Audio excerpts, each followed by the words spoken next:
১৬০০ কোটি টাকা ব্যয়। বাংলায় এশিয়ার প্রথম ইউনিক ডিজাইনের ব্রিজ জুড়বে ৩ জেলা। পশ্চিমবঙ্গবাসীর জন্য দারুণ সুখবর। এবার বাংলার বুকে এমন এক আধুনিক ব্রিজের নির্মাণ হচ্ছে যার যার দ্বারা জুড়ে যাবে কলকাতা সহ বেশ কিছু জেলা।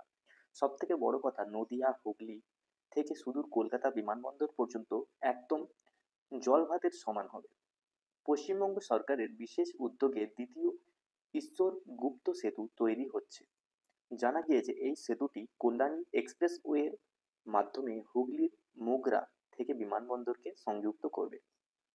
তৈরি হচ্ছে দ্বিতীয় ঈশ্বরগুপ্ত সেতু।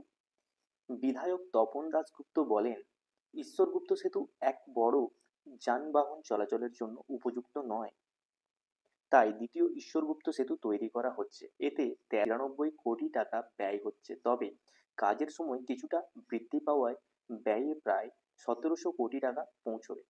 সেতুটির নির্মাণ কাজ ২০২৬ সালের ডিসেম্বরের মধ্যে শেষ হওয়ার সম্ভাবনা রয়েছে।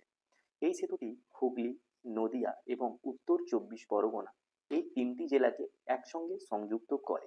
এই সেতুটি নির্মাণের ফলে চলাচল সহজ হবে। জানা গিয়েছে, কাজের সময় জলের পাইপলাইন সহ অন্যান্য সমস্যাও দেখা গেছে। এই পরিদর্শনের সময় গণপূর্ত এবং জনস্বাস্থ্য প্রকৌশল পূর্ত স্থায়ী কমিটির সভাপতি এবং বিধায়ক তপন দাশগুপ্তের নেতৃত্বে ১০ সদস্যের একটি প্রতিনিধি দল সেতু নির্মাণ খতিয়ে দেখছেন। মাত্র ৪০ মিনিটে পৌঁছানো যাবে বিমানবন্দর। দাবি করা হচ্ছে, এই দীর্ঘ প্রতীক্ষিত সেতুটি নির্মাণ হয়ে গেলে মাত্র ৪০ মিনিটের মধ্যে কলকাতা বিমানবন্দর পৌঁছানো যাবে। শুধু তাই নয়, এশিয়ার প্রথম ইউনিক ডিজাইনের সেতু হতে চলেছে এই ঈশ্বরগুপ্ত সেতুটি।